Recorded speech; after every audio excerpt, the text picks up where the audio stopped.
J Drone here. What's going on, guys? We got a classic here. We got a classic, and most of y'all probably ain't never seen this before unless you've been with me for a while.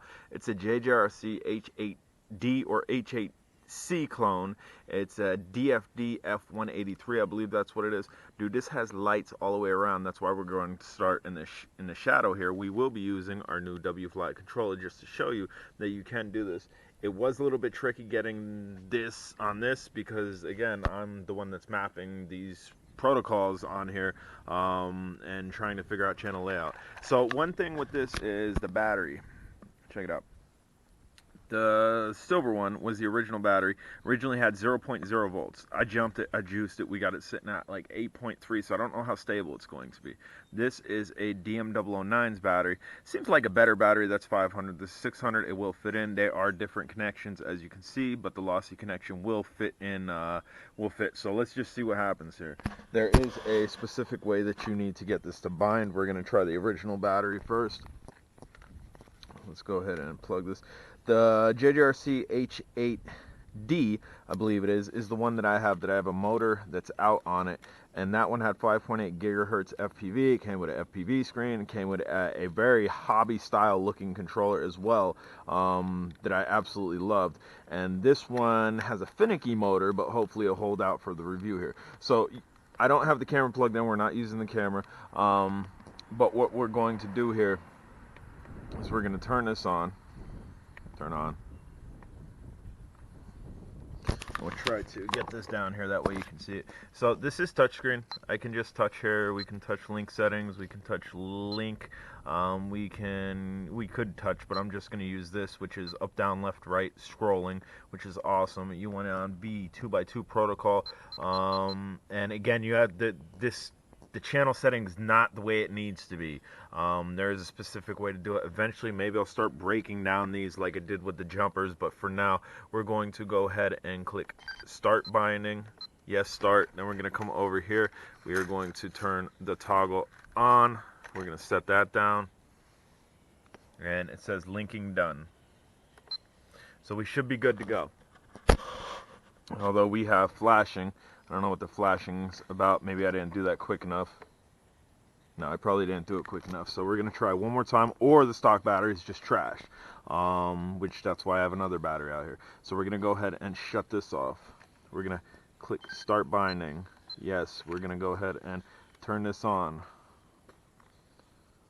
We should be good now. It's no longer blinking. The blue and the white is no longer blinking. Dude, the colorway on this was done perfectly. Red in the back, blue on the sides, white in the front.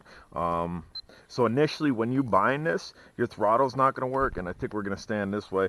And even if you get the channel set up, your motors are going to continue to fire. I'm going to have to make videos. But let's go ahead and, as you can see, my one propeller is not going. I think there is a kink in one of the gears, but as you can see, it's up. Go ahead. These are awesome drones, man. 7.4 volt battery, extremely good flyers. Even on the stock controllers, they got excellent range.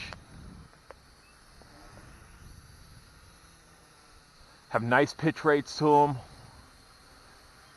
And actually, what I want to see here, I want to see if I could actually increase the pitch rate after I get this right in front of me for a picture. This has literally been sitting on the wall in the drone room right next to the JJRC one.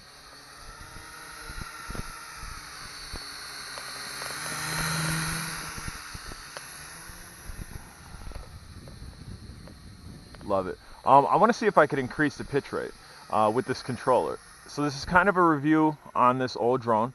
It's kind of a review on the controller. I mean, let's do a little, the wind's died down greatly. So let's just do a little rocking horse here, back. That's nice pitch rate. It really has nice pitch rate. But I want to see if I can increase it on here. And that's what I had to do. I had to increase my throttle because my throttle wasn't zeroing out to this protocol. So I have my throttle on like 135%. So I don't know if you are going to be able to see this here, but I'm going back. I'm going into general menu. I'm going to go into endpoints, And what I want to increase is my elevator. So I'm going to go down here, and I'm going to put my limit, come on, I'm going to put my limit at 155%, and then I'm going to put my travel also at 155%. And let's see, so that'll be that, or wait, no, that's my pitch. Okay, so that's my pitch, and I want to do it to the down as well. So we're going to go up, hopefully this don't screw anything up, 155%. Then we're going to also put my limit at 155%. Let's see if this thing will still fly. Let's get back, let's just make sure it held.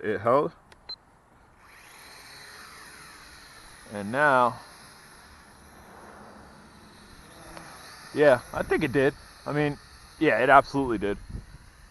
So our pitch rate is increased greatly just by the controller.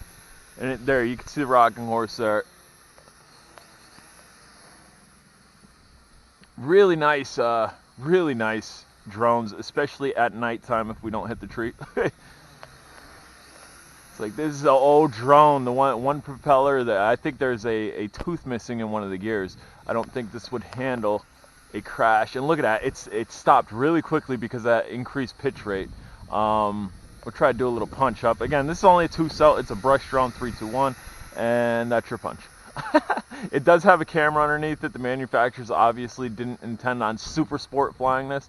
This was probably also at a time where these drones weren't able to connect to a Tranis, where they weren't able to connect to a jumper or anything, to an actual hobby grade controller like we have it connected now, where we can actually adjust the rates and adjust the endpoints on it, where we can increase the aggressiveness of the flight, where we can increase the pitching, where we can increase your yaw rate and your rudder, and also adjust your throttle positions.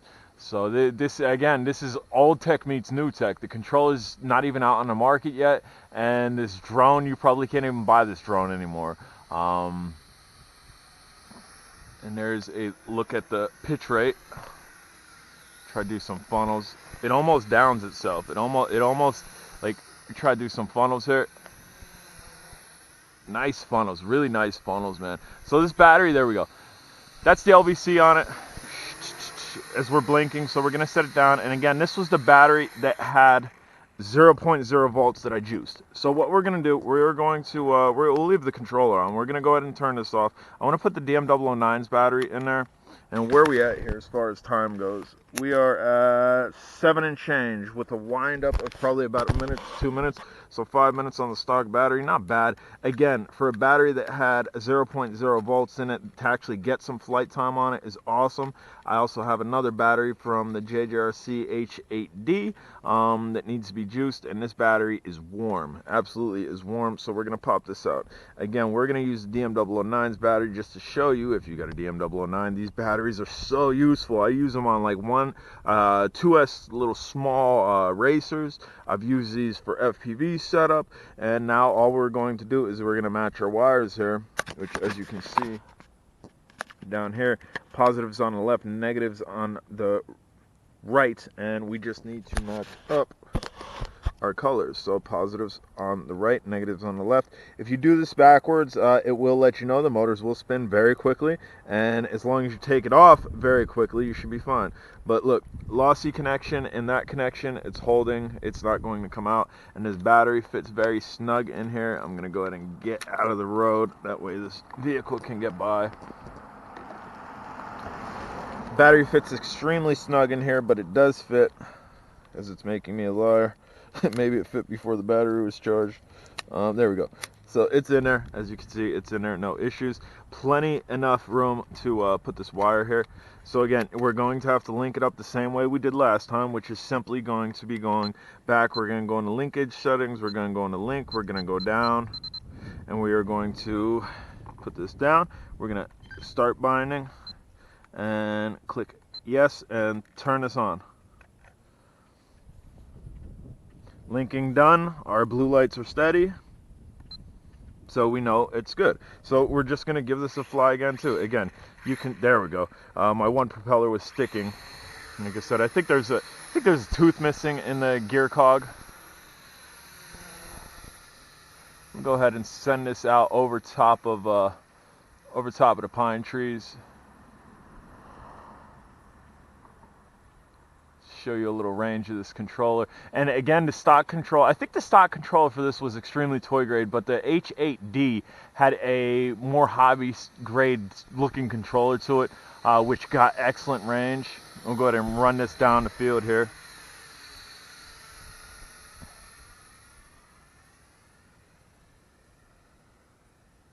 Definitely a quiet drone. Nothing you're gonna have to worry about anybody crying that they hear this obnoxious noise. It's a brush drone. A lot of your two-cell brush drones, like your Tarantula X6, had an extremely loud screech type roar to it. I don't know why we're downing ourselves there a little bit. Maybe that's just me on the sticks.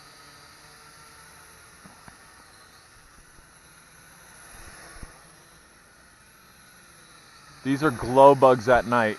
Woo!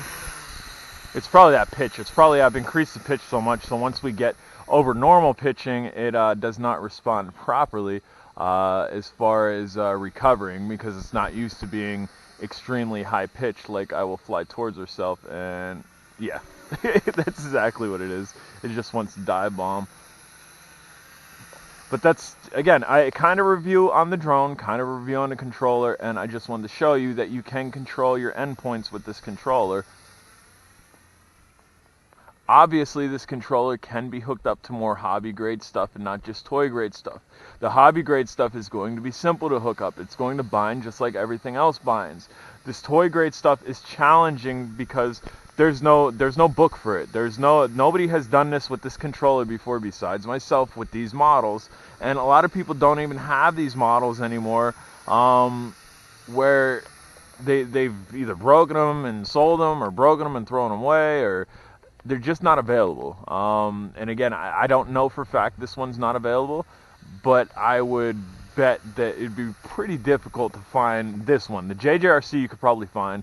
JJRC, again, this is a direct clone of it, or I would probably say the JJRC is a clone of this one, where the DFD is probably the off-brand, non-labeled brand, and then they made it into JJRC, where JJRC kind of was a more popular brand. And let's see if I can remember. Maybe this one, nope. This one, nope. Nope. I did figure out, let's see, nope. I have on the toggle somewhere to shut on and off the lights. I'm trying to figure out, nope. That might actually been it. Let's see. There it is. So the rear lights are still on, the red lights are on. As you can see, the blue ones are off. And then we'll go ahead and flick our toggle back up. Now the blue ones are back on. That'll conserve on battery a little bit. Again, as far as mapping everything out, as far as mapping taking a picture and mapping taking a video, I haven't gotten there yet. I do have lots of time. Both of my jobs are null and void during this crisis. So I do have time to kind of, I guess you would say, develop these on this controller and get a good understanding for what needs to be done, because it is not just bind up. Like I showed you how to bind, it's not bind and go. You need to have your channels properly. So right now I'm full throttle up, and it seems to be sagging a little bit. It could be the battery, it could be that one motor.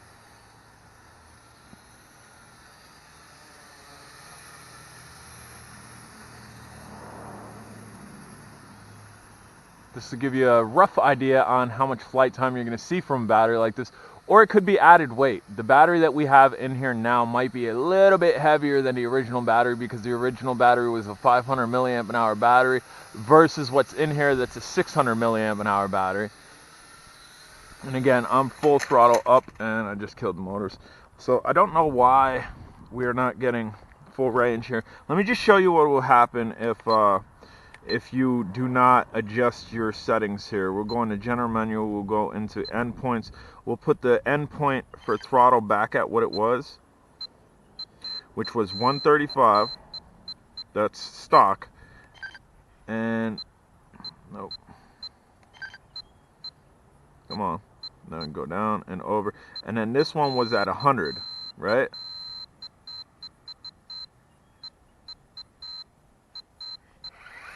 So right there, at 100, the motors will just spin by itself.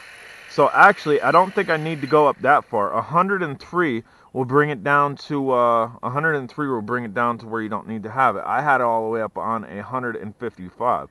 So what I want to do is fly it like that. Maybe that was causing it not to go up. And again, you can see our one propeller here is sticking. It wants to go that way.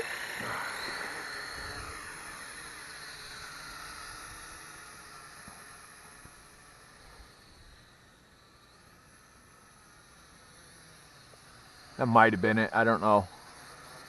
Full throttle up, or it's just that one propeller that's spinning. Maybe it's the motor actually going and it's getting tired.